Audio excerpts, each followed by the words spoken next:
Hello friends, welcome to GK study. आज हम यहाँ पर डिस्कस करने वाले हैं एचपी जेओए आईटी एग्जाम 2020 की क्लास 8th के बारे में।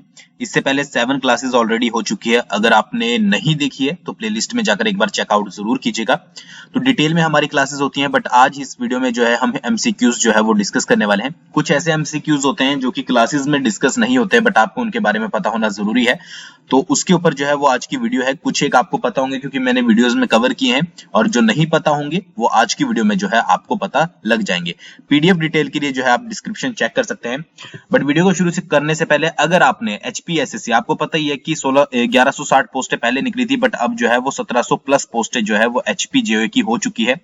तो एक बहुत ज्यादा अच्छी अपॉर्चुनिटी आपके पास है अगर आप गवर्नमेंट जॉब को जो है वो लेना चाहते हो। और इसके लिए जो है वो मॉक टेस्ट आपके लिए लाए गए हैं। तो अगर आपने अभी तक ज्वाइन नहीं किया है तो जल्दी से जाइए, डिस्क्रिप्शन में लिंक दिया गया है। 50% ऑफ जो है वो चला हुआ है। अगर आपने इस मंथ नहीं लिया तो बाद में 40% भी हो सकता है। तो जो भी इंटरेस्टेड है, इंग्लिश और हिंदी दोनों मीडियम में आपको मॉक टेस्ट मिलते हैं। और जो आपका पैटर्न है, यानी कि 120 क्वेश्चन आपके कंप्यूटर के, 50 आपके जीके के, जिसमें आपकी HP GK, Indian GK, science और करंट अफेयर इंक्लूड किए जाते हैं, ठीक है, और थोड़ी बहुत रीजनिंग भी। तो उसके अकॉर्डिंग ही जो है वो आपके मॉक टेस्ट बनाए गए हैं। और साथ ही साथ आपको रैंकिंग, सभी बच्चों की रैंकिंग क्या है, यानी कि आपको ये भी पता लगता है कि आपसे बेटर किसकी तैयारी है, यानी कि दूसरे जो पर्सन है वो किस तरह से तैयारी कर रहे हैं। तो इतनी ज्यादा सारी फैसिलिटी जो है आपको 300 रुपीज में मिल रही है, बट आपको 300 पे नहीं करना है। आपको कूपन कोड यूज करना है जीके स्टडी 50। इससे क्या होगा कि आपको डायरेक्टली 50% का डिस्काउंट मिल जाएगा, यानी कि 150 रुपए में जो है आपको 20 मॉक टेस्ट मिलते हैं। तो एक बहुत अच्छी अपॉर्चुनिटी है, और इस रेट में और इस तरह के मॉक टेस्ट आपको कहीं पर भी नहीं मिलेंगे। तो डेमो टेस्ट भी एक बार जरूर ट्राई कीजिएगा। डिस्क्रिप्शन में मैंने लिंक दे दिया है, सिंपल से जाकर आपको परीक्षा ऐप को डाउनलोड करना है, लॉग इन कर लेना है। इस मंथ के बहुत कम दिन बचे हैं, तो जितनी जल्दी आप ज्वाइन कर सकते हैं 50% ऑफ पर आप जाकर ज्वाइन कर लीजिए। और उसके बाद टेस्ट वाले सेक्शन में जाकर परचेज कर लीजिए। डेमो टेस्ट दे लीजिएगा, या फिर आप डायरेक्टली परचेज करना चाहते हो तो कूपन कोड के साथ परचेज कर लीजिएगा, ठीक है। बात करते हैं सबसे पहले क्वेश्चन के बारे में। बहुत सारे क्वेश्चन जो ऐसे होंगे जो आपको ऑलरेडी पता होंगे, तो ये मत बोलिएगा कि बहुत इजी है, क्योंकि सबके लिए इजी नहीं है। हमारा काम है बेसिक से चलना। तो सबसे पहला क्वेश्चन है, the chip used in computers is made of, ठीक है, डैश। तो ये बहुत बार क्वेश्चन जो है वो पूछा गया है कि जो कंप्यूटर्स में चिप होती है वो किस चीज की जो है वो बनी होती है। 4 आपके पास ऑप्शन दिए गए हैं, तो इसका जो सही आंसर है वो है आपका सिलिकॉन, ठीक है। ये जो चिप वाले क्वेश्चन होते हैं बहुत तरह से घुमाकर पूछे जाते हैं अलग अलग तरीके से, तो इसको हम आगे डिस्कस करेंगे। बट इसका जो आंसर है वो है आपका सिलिकॉन, और ये मैक्सिमम टाइम मतलब जनरल कंप्यूटर वाले सेक्शन में नहीं, जीके वाले सेक्शन में भी कई बार पूछ लिया जाता है। नेक्स्ट क्वेश्चन की बात करते हैं।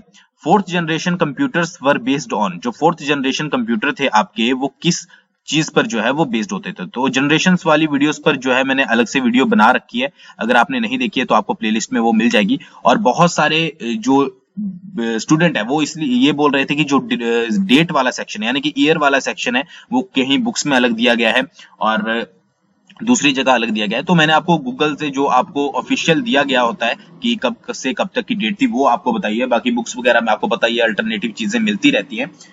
बाकी वो आपके ऊपर डिपेंड है कि आपको कहां से पढ़ना है। तो fourth generation computers were based on, ठीक है, तो किस पर बेस्ड होते थे, वो होते थे आपके माइक्रो प्रोसेसर पर, ठीक है। तो ये जनरेशन आपको डिटेल में पढ़ लीजिएगा एक बार अच्छे से। नेक्स्ट की बात करते हैं। The first computer language developed was, ठीक है, जो फर्स्ट कंप्यूटर लैंग्वेज थी जो कि डेवलप की गई थी, उसका नाम क्या था। 4 आपके पास ऑप्शन दिए गए हैं, तो इसका जो सही आंसर है वो है आपका फोरट्रेन, ठीक है। कई बार क्या होता है, फोरट्रेन की आपके पास फुल फॉर्म भी आ जाती है, तो इसकी जो फुल फॉर्म होगी वो होगी आपकी फॉर्मूला ट्रांसलेशन, ठीक है। फॉर्मूला ट्रांसलेशन फोरट्रेन को जो है वो कब डेवलप किया गया था, 1956 में जो है वो फोरट्रेन को जो है वो डेवलप किया गया था। तो इतनी चीजें जो है आपको याद रखनी है। एक तो सबसे पहले कंप्यूटर लैंग्वेज कौन सी थी, वो थी आपकी फोरट्रेन। फिर क्या इसकी फुल फॉर्म क्या होती है, इसकी फुल फॉर्म होती है फॉर्मूला ट्रांसलेशन। और इसको कब डेवलप किया गया था, 1956 में इसको डेवलप किया गया था, ठीक है। कोबोल से रिलेटेड भी कई बार क्वेश्चन आ जाता है कि बिजनेस पर्पस के लिए जो है वो ये यूज होती है, तो ये भी चीज जो है वो आपको याद रखनी है, ठीक है। नेक्स्ट क्वेश्चन की बात करते हैं। The first calculator that can perform all four arithmetic operations like addition, subtraction, multiplication, division was known as, ठीक है। एक कौन सा ऐसा पहला कैलकुलेटर था जिसमें आपका जो जमा होता है, ठीक है, आपका घटाव होता है, या फिर आपकी मल्टीप्लिकेशन गुणा होता है, या फिर भाग होता है, वो सब कर लेता था, वो उसका नाम आपको बताना है। तो इसका जो सही आंसर है वो है आपका स्टेप रेकॉनर, ठीक है। स्टेप रेकॉनर उसका जो है वो नाम था, और इसको जो है वो आपका इन्वेंटेड किया था गॉटफ्राइड के द्वारा। तो ये भी आपका कई बार पूछ लिया जाता है, गॉटफ्राइड के द्वारा जो है इसको इन्वेंट किया गया था, और इसका नाम क्या था? स्टेप रिकॉनर। ठीक है, रेकॉनर, रिकॉनर, जो भी आप बोले। और याद रखिएगा ये कैसा था, ये ऐसा इस टाइप का फर्स्ट कैलकुलेटर था जो कि आपका एडिशन, सब्सट्रैक्शन, ठीक है, मल्टीप्लिकेशन और डिवीजन को जो है वो परफॉर्म कर सकता था। नेक्स्ट क्वेश्चन की बात करते हैं। The first computer spreadsheet programme was, जो पहला कंप्यूटर का स्प्रेडशीट प्रोग्राम था वो कौन सा था, यानी कि उसका नाम जो है वो क्या था? तो इसका जो सही आंसर है वो है थर्ड, वीसी कैल्क। ठीक है, तो वीसी कैल्क जो था वो फर्स्ट कंप्यूटर स्प्रेडशीट प्रोग्राम था। अब ये जो क्वेश्चन होते हैं इस टाइप के, ये जो आपकी डिटेल्ड वीडियो है उसमें कवर नहीं होते, इसलिए मैंने एमसीक्यूज की एक वीडियो बनाई है ताकि आपकी कुछ इंपॉर्टेंट क्वेश्चन जो है वो कवर हो जाए। इसके बाद डिटेल में बात करेंगे और उसके बाद बीच बीच में एमसीक्यूज के बारे में बात किया करेंगे। ठीक है, नेक्स्ट क्वेश्चन की बात करते हैं। Which of the following is an example for fourth generation language? Fourth generation language की इनमें से कौन सा जो है वो एक एग्जाम्पल है? ठीक है, तो इसका जो सही आंसर है वो है आपका पावर बिल्डर। पावर बिल्डर क्या है? एक फोर्थ जनरेशन जो आपकी लैंग्वेज होती है उसका एक एग्जाम्पल है। ठीक है, उसके अलावा बचती है कोबोल और आपकी फोर्ट्रेन। तो कोबोल की बात करें तो ये आपकी थर्ड जनरेशन जो है वो आपकी लैंग्वेज है, और फोर्ट्रेन भी जो है वो आपकी थर्ड जनरेशन लैंग्वेज है, तो ये भी याद रखिएगा। उसके अलावा थर्ड जनरेशन की अगर बात करें इंपॉर्टेंट तो आपकी बेसिक हो गई, ठीक है, ये भी लैंग्वेज है। उसके बाद आपकी जावा हो गई, ठीक है, उसके बाद आपकी पास्कल हो गई, और ALGOL, ठीक है, एल्गोल भी बोल सकते हैं आप इसको। ठीक है, तो ये कुछ जो है वो लैंग्वेजेस थी। तो ये आप एक बार लैंग्वेजेस डिटेल में चेक कर लीजिएगा क्योंकि बहुत सारी होती थी इंपॉर्टेंट, तो आपको एक बार अच्छे से समझ आ जाएगी। ठीक है, नेक्स्ट की बात करते हैं। वीडियो स्टैंड्स फॉर, वीडियो जो है वो किसके लिए स्टैंड करता है, यानी कि इसकी फुल फॉर्म क्या है? तो इसकी फुल फॉर्म है आपका विजुअल डिस्प्ले यूनिट। ठीक है, वीडियो की फुल फॉर्म है, और एक वीडियो अलग से जो है वो आपकी फुल फॉर्म पर आएगी क्योंकि बहुत इंपॉर्टेंट होती है। अगले क्वेश्चन की बात करते हैं। Which language is directly understood by the computer without translation program? ठीक है, कौन सी ऐसी लैंग्वेज होती है जो कि कंप्यूटर को डायरेक्टली समझ आती है किसी भी ट्रांसलेशन प्रोग्राम के बिना? तो वेरी इजी क्वेश्चन, आप सभी को पता होगा, इसका आंसर है आपका मशीन लैंग्वेज। कंप्यूटर जो है वो मशीन लैंग्वेज को ही अच्छी तरह से समझ सकता है। अब इसका आंसर तो वेरी मतलब कि बहुत ज्यादा इजी था, बट जो क्वेश्चन पूछने का तरीका होता है वो कुछ डिफरेंट किसी भी तरीके से पूछ लेते हैं। ठीक है, तो आपको अच्छे से अगर क्वेश्चन समझ आ रहा है तो आप इजीली उसका आंसर जो है वो दे पाएंगे। ठीक है, नेक्स्ट क्वेश्चन की बात करते हैं। Herman Hollerith developed a machine called, ठीक है, जो हरमैन हॉलरिथ थे उन्होंने किस मशीन को जो है वो डेवलप किया था, यानी कि इनमें से आपको ऑप्शन चूज करके बताना है। तो इसका जो सही आंसर है वो है आपका टेबुलेटिंग मशीन। ठीक है, या फिर क्वेश्चन अपोजिट भी हो सकता है कि टेबुलेटिंग मशीन को जो है वो किसने डेवलप किया था, तो वो क्या था? हरमैन हॉलरिथ ने। तो ये याद रखिएगा। नेक्स्ट क्वेश्चन की बात करते हैं।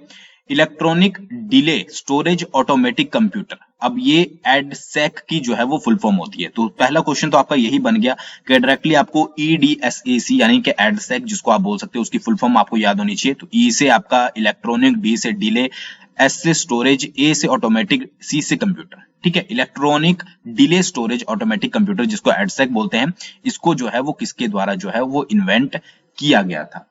तो इसका जो आपका सही आंसर है वो है आपका जॉन वॉन न्यूमैन। तो जॉन वॉन न्यूमैन के द्वारा जो है वो आपका एडसेक को इन्वेंट किया गया था। ये याद रखिएगा, बहुत इंपॉर्टेंट है। ठीक है, नेक्स्ट की बात करते हैं। Stored program concept was developed by, बहुत इंपॉर्टेंट कंसेप्ट है क्योंकि जो कंप्यूटर में स्टोरेज होती है उससे रिलेटेड है आपका स्टोर्ड प्रोग्राम। तो इस कंसेप्ट को जो है वो किसके द्वारा जो है वो डेवलप किया गया था? तो इसको किया गया था आपका वॉन न्यूमैन के द्वारा। ठीक है, वॉन न्यूमैन के द्वारा जो है वो स्टोर्ड प्रोग्राम कंसेप्ट लाया गया था। और कौन सी ईयर्स में लाया गया था? तो 1940s के आसपास जो है वो एग्जैक्टली नहीं कहीं पर लिखा गया है, बट आप याद रखिएगा 1940s के आसपास जो है वो स्टोर्ड प्रोग्राम आपका आया था। ठीक है, नेक्स्ट क्वेश्चन की बात करते हैं। Electronic discrete variable automatic computer EDVAC, अब ये भी आपको जो है वो मोस्ट इंपॉर्टेंट है, याद रखना है कि electronic discrete variable automatic computer full form है आपकी एडवेक की। तो उसको डिजाइन किया गया था किस कंसेप्ट पर जो है उसको डिजाइन किया गया था? तो इसका जो सही आंसर है वो है आपका स्टोर्ड प्रोग्राम। मैंने प्रीवियस में आपको बता दिया कि स्टोर्ड प्रोग्राम जो है वो किसके द्वारा लाया गया था। अब इसके ऊपर जो है वो कौन सा कंप्यूटर बनाया गया है इस कंसेप्ट के ऊपर, वो बनाया गया है आपका EDVAC, electronic discrete variable automatic computer. ठीक है, तो कुछ इस तरह के जो डिफरेंट क्वेश्चन है वो आपके एमसीक्यूज फॉर्मेट में ही कवर किए जाएंगे, और जितनी भी डिटेल आपके लिए अच्छी है वो आपको मिलेगी, और अगर कुछ बच जाता है फिर भी वो नेक्स्ट वीडियोस में जो है वो कवर किया जाएगा। तो ये मत सोचिएगा कि आज की वीडियो में अगर कुछ आपको डिटेल नहीं बताई गई है तो वो नहीं मिलेगी, अगर ये वीडियोस में आपको कवर करके बता दिया जाएगा। ठीक है, नेक्स्ट क्वेश्चन की बात करते हैं। Which of the following was a small experimental machine based on Newman's stored program concept? अब यहाँ पर ये बहुत इंपॉर्टेंट है क्योंकि मैंने इससे रिलेटेड बहुत सारे क्वेश्चन देखे हैं। तो जो न्यूमैन्स के द्वारा स्टोर्ड प्रोग्राम कंसेप्ट बनाया गया था उसके ऊपर इनमें से कौन सी जो है वो एक्सपेरिमेंटल मशीन है, उसका नाम क्या है? तो इसका जो सही आंसर है वो है आपका मैनचेस्टर मार्क 1। ठीक है, तो ये याद रखिएगा, इंपॉर्टेंट है। नेक्स्ट की बात करते हैं। Third generation computers were based on, अब ये मैंने सारी चीजें आपको बताई है कि जो थर्ड जनरेशन कंप्यूटर्स थे आपके वो किस चीज पर बेस होते थे निम्नलिखित में से। तो इसका जो सही आंसर है वो है आपका आईसी। ठीक है, फर्स्ट में वैक्यूम ट्यूब, सेकंड में ट्रांजिस्टर, ये चीजें आपको पता होगी, और आपके जो थर्ड जनरेशन थे वो थे आपके आईसी चिप के ऊपर डिपेंडेंट। नेक्स्ट की बात करते हैं। इन एडसेक, तो एडसेक की फुल फॉर्म मैं ऑलरेडी आपको बता चुका हूं। An addition operation was completed in how many microsecond या डैश माइक्रोसेकंड। जो आपका एडसेक होता था उसमें अगर कोई भी एडिशन ऑपरेशन हो रहा है तो वो कितने माइक्रोसेकंड में जो है वो कंप्लीट होता था? तो इसका जो सही आंसर है वो है आपका 1500 माइक्रोसेकंड। ठीक है, नेक्स्ट की बात करते हैं। यूएलएसआई, यूएलएसआई की आपको जो है वो फुल फॉर्म बतानी है। यूएलएसआई की फुल फॉर्म जो है वो क्या होगी? तो इसका जो सही आंसर है वो है आपका अल्ट्रा लार्ज स्केल इंटीग्रेशन। ठीक है, तो यूएलएसआई की फुल फॉर्म होगी आपकी ultra large scale integration. Next की बात करते हैं। Which of the following is fourth generation computer. अब देखिए ये बहुत जरूरी है कि आपको फर्स्ट से लेकर फिफ्थ तक जो है हर जनरेशन के कंप्यूटर्स के बारे में एग्जांपल सभी के बारे में पता हो, और मैं एमसीक्यूज के माध्यम से पूरी कोशिश करूंगा कि सारे कवर हो। तो फोर्थ जनरेशन कंप्यूटर निम्नलिखित में से कौन सा है वो आपको बताना है। तो इसका जो सही आंसर है वो है आपका IBM 4341। ठीक है, तो ये जो है वो आपका फोर्थ जनरेशन कंप्यूटर है। उसके बाद ICL 2900 की बात करें तो ये आपका जो है वो थर्ड जनरेशन है। उसके बाद IBM 360 और IBM 370 ये जो है वो आपका थर्ड जनरेशन है। ठीक है, तो आई थिंक आपको सारे क्लियर हो गए होंगे कि IBM 4341 जो है वो फोर्थ जनरेशन है। उसके बाद आपका ICL 2900 थर्ड जनरेशन है, और IBM 360 और 370 भी जो है वो थर्ड जनरेशन है। अब बात आती है आपकी इंटेल 4004 की। इंटेल आपको पता ही है कि एक माइक्रो प्रोसेसर है, बट इससे रिलेटेड इंटेल 4004 से ये आपका जो था वो फर्स्ट माइक्रो प्रोसेसर था। ठीक है, तो ये चीज याद रखिएगा कि फर्स्ट माइक्रो प्रोसेसर कौन सा था, वो था आपका इंटेल 4004। ठीक है, इसको जो है वो लॉन्च किया गया था, इससे रिलेटेड क्वेश्चन बन सकते हैं 1971 में, और इसको बाद में जो है वो डिसकंटिन्यू कर दिया गया था 1981 में। तो ये कुछ इंपॉर्टेंट है, और ये जो है वो आपका 4 बिट का होता था, ये भी आप याद रख सकते हैं। तो इंटेल 4004 जो था वो आपका फर्स्ट माइक्रो प्रोसेसर था। बाकी मैंने आपको बता दिया कौन कौन सी जनरेशन के कंप्यूटर थे। इंटेल 4004 से आपको ये याद रखना है कि 1971 में बना था, 1981 में इसको डिसकंटिन्यू कर दिया गया था, और 4 बिट का जो है ये होता था। तो इतनी इंफॉर्मेशन आई थिंक इसके लिए काफी है। नेक्स्ट है आपका IC is made up of. ठीक है, अब देखिए IC is made up of क्या है। एक तो पहला आपको पता ही है कि आईसी चिप्स जो है वो आपकी सिलिकॉन से बनी होती थी, बट यहाँ पर पूछा गया है क्या मेड अप ऑफ, मतलब किस क्या चीज जो है वो कंसिस्ट करती है। तो इसका जो सही आंसर है वो है आपका ट्रांजिस्टर। ठीक है, नेक्स्ट की बात करते हैं। Father of modern computer, modern computer का फादर जो है वो किसको कहा जाता है? तो इसका जो सही आंसर है वो है आपका एलन ट्यूरिंग, जो है वो modern father of modern computer कहा जाता है। कई जगह पर आपको चार्ल्स बेबेज भी लिखा मिलेगा। ठीक है, बट अगर आपके पास फादर ऑफ कंप्यूटर आता है तो चार्ल्स बेबेज, और फादर ऑफ मॉडर्न कंप्यूटर आता है तो एलन ट्यूरिंग। ठीक है, नेक्स्ट क्वेश्चन की बात करते हैं। Which language is used for artificial intelligence? AI का आपने सुना ही होगा। तो आर्टिफिशियल इंटेलिजेंस जो होती है उसके लिए कौन सी लैंग्वेज जो है वो यूज की जाती है? तो इसका जो सही आंसर है वो है आपका फोर्थ प्रोलोग। प्रोलोग जो है वो आर्टिफिशियल इंटेलिजेंस के लिए लैंग्वेज यूज की जाती है। और अगर इसकी फुल फॉर्म की बात करें कि इसकी फुल फॉर्म क्या बनती है, फुल फॉर्म आपको सबकी याद रखनी है। तो इसकी फुल फॉर्म बनती है आपकी प्रोग्रामेशन एंड लॉजिक। ठीक है, तो ये होती है आपकी प्रोलोग की फुल फॉर्म। और इसको जो है वो फर्स्ट टाइम इम्प्लीमेंट किया गया था 1973 में। ये भी आप याद रख सकते हैं, बट इतना पूछा नहीं जाएगा तो आप स्किप भी कर सकते हैं इस चीज को। नेक्स्ट क्वेश्चन की बात करते हैं। वो coined the term artificial intelligence. जो एआई टर्म है आपकी, जो एआई आपका नाम है, वो किसके द्वारा जो है वो सबसे पहले दिया गया था? तो इसका जो सही आंसर है वो है आपका जॉन मैकार्थी। ठीक है, ये याद रखिएगा, आर्टिफिशियल इंटेलिजेंस का जो नाम दिया गया था वो दिया गया था जॉन मैकार्थी के द्वारा। नेक्स्ट की बात करते हैं। Dash is a computation model based on the structure of biological neural networks. ठीक है, कौन सा इनमें से जो है वो कंप्यूटेशन मॉडल है जो कि बेस करता है आपका बायोलॉजिकल न्यूरल नेटवर्क्स के ऊपर? तो इसका जो सही आंसर है वो है आपका ANN। ANN की फुल फॉर्म होती है आपकी आर्टिफिशियल न्यूरल नेटवर्क। ठीक है, ये याद रखिएगा, आर्टिफिशियल न्यूरल नेटवर्क। ठीक है, नेक्स्ट की बात करते हैं। In the binary language each letter of the alphabet, each number and each special character is made up of a unique combination of what? ठीक है, जो भी आपकी बाइनरी लैंग्वेज होती है उसमें जो आपका हर अल्फाबेट होता है, हर नंबर होता है और हर स्पेशल कैरेक्टर होता है, वो एक यूनिक कॉम्बिनेशन से बना होता है। इनमें से किसके? ठीक है, तो इसका जो सही आंसर है वो है आपका 8 बिट। याद रखिएगा, इंपॉर्टेंट है।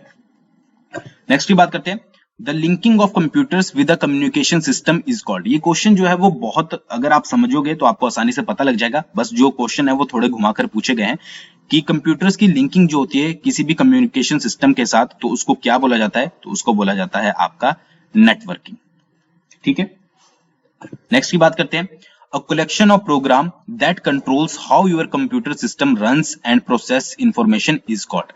ठीक है, एक प्रोग्राम की कलेक्शन जिसके द्वारा जो आपका कंप्यूटर सिस्टम किस तरह से रन करेगा और किस जो इंफॉर्मेशन है उसको किस तरह से प्रोसेस किया करेगा, उसको कंट्रोल किया जाता है, तो उसको क्या कहा जाता है? तो आपको पता ही होगा, कंप्यूटर जो होता है एक, उसमें जो भी आपका सिस्टम रन करता है, ठीक है, या फिर प्रोसेस होता है, वो सारा कुछ ऑपरेट होता है आपका ऑपरेटिंग सिस्टम के द्वारा। ठीक है, तो ये कलेक्शन ऑफ प्रोग्राम होता है जो कि होता है आपका ऑपरेटिंग सिस्टम। नेक्स्ट की बात करते हैं। The name for the way that computers manipulate data into information. ठीक है, उस तरीके का आपको नाम बताना है जिसके थ्रू जो आपका कंप्यूटर है वो डाटा को कन्वर्ट करता है आपका इंफॉर्मेशन में। ठीक है, तो उसको कहा जाता है आपका प्रोसेस। अब ये चीजें सबको पता है, ठीक है, बट जब क्वेश्चन आता है तो बहुत सारे लोग जो है वो कंफ्यूज हो जाते हैं, इसलिए आपको क्वेश्चन को ध्यान से पढ़ना है। ठीक है, नेक्स्ट है। A process known as dash is used by large retailers to study trends। ठीक है, तो इसका जो सही आंसर है वो है आपका डाटा माइनिंग। ये एक ऐसा प्रोसेस होता है जो कि लार्ज रिटेलर्स के द्वारा यूज किया जाता है ट्रेंड्स को स्टडी करने के लिए। नेक्स्ट क्वेश्चन की बात करते हैं। Dash is data that has been organised और presented in a meaningful fashion. ठीक है, तो इसका जो सही आंसर है वो है आपका information. Information is the data that has been organized or presented in a meaningful fashion। Next, DOS, DOS stands for। अब DOS यानी कि DOS की आपको जो है वो फुल फॉर्म बतानी है, तो इसकी जो फुल फॉर्म है वो है आपकी डिस्क ऑपरेटिंग सिस्टम। DOS की फुल फॉर्म होती है आपकी डिस्क ऑपरेटिंग सिस्टम। नेक्स्ट की बात करते हैं। DSL is an example of N और A dash connection। ठीक है, जो आपकी DSL होता है वो किसका एग्जाम्पल होता है? ये DSL के बारे में मैं ऑलरेडी आपको पहले भी बता चुका हूं। इसकी फुल फॉर्म होती है आपकी digital subscriber line. Digital subscriber line, तो ये किस चीज का एग्जाम्पल है? तो ये है आपका एक ब्रॉडबैंड का एग्जाम्पल। ठीक है, तो ये थे कुछ इंपॉर्टेंट 30 क्वेश्चंस जो आई होप आपको पसंद आए होंगे, और अगर पसंद आए हो तो जरूर कमेंट करके बताइएगा और लाइक कीजिएगा। थैंक्स फॉर वॉचिंग, बहुत जल्दी मिलेंगे नेक्स्ट वीडियो के साथ।